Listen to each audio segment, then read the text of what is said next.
In a small village surrounded by fields, hills, and slow-moving clouds, lived a man named Sam.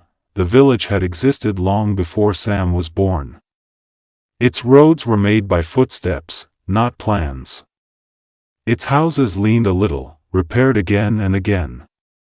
Every corner held the memory of work, rain, laughter, and loss. People in the village were known for what they did best. The blacksmith shaped iron without hesitation. The potter's hands moved as if they already knew the future shape of the clay. Farmers read the sky better than any calendar. Sam worked beside them, yet his work always looked unfinished. When he plowed the field, his lines curved and crossed. When he helped build fences, his measurements were off. When he joined evening music, his flute hesitated, unsure of itself. No one was unkind, but no one depended on him either. People said that Sam was trying. That single word followed him through every season. During harvest, when grain was piled high, Sam felt small. During festivals, when skills were celebrated, he stood at the edge. At night, when the village slept, his thoughts remained awake. He wondered if some people were born already knowing, and others were meant only to watch. One year, the rains came late, the land cracked under the sun. Crops weakened. Worry spread quietly through the village. Everyone worked harder, faster, afraid of losing what little they had. Sam tried to help, but rushing made his mistakes worse. A broken fence let goats into a field. A loose knot caused grain bags to fall. His efforts created more problems than solutions. For the first time, people grew frustrated. Sam felt the weight of it deeply. One evening, instead of returning home, he walked past the village and sat alone beneath the banyan tree. His grandfather joined him later, as he often did. The old man did not ask questions. He simply sat and watched the sky darken. After a long silence, the old man rose and led Sam toward the hills. They walked the old path, the same crooked path that curved around rocks and dipped into shadows.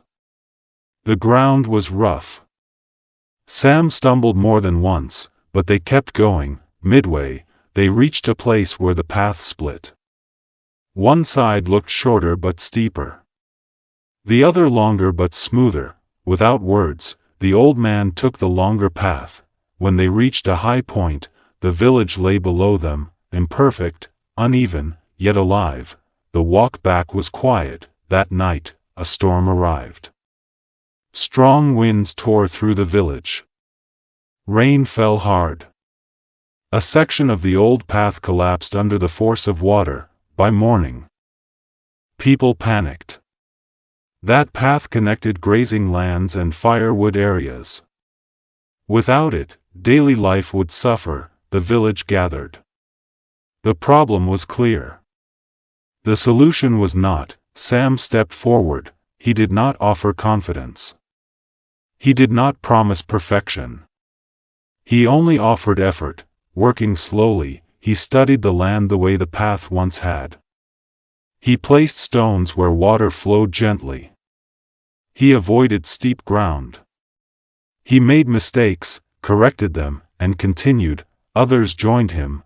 The new path was not straight. It bent and shifted. But it held. Days passed. The village moved again. From that time, people began to see Sam differently. Not as someone who failed, but as someone who stayed. Years passed. Sam became steady. Not flawless, steady. When his grandfather passed away, Sam returned alone to the hills. He walked the path they once walked together. Each bend carried memory. Each turn carried learning. Much later, as an old man himself, Sam sat beneath the banyan tree. Children played nearby. The village had changed, but the path remained. Looking at it, Sam understood something fully at last. Perfection breaks when the land shifts, growth adapts, and life, like the path, moves forward, not by being straight, but by continuing. Lessons this story teaches us. First, growth matters more than perfection. Perfection can stop us from starting. Growth happens when we try, fail, and keep moving forward. Second, mistakes are part of the path. Mistakes help us learn what works and what doesn't. Every error moves us closer to understanding. Third, true strength is staying, not quitting. Strength is shown by continuing even when things go wrong. Those who stay learn the most. Fourth, life is not meant to be straight. Life changes direction often. Growth comes from accepting the bends and moving on.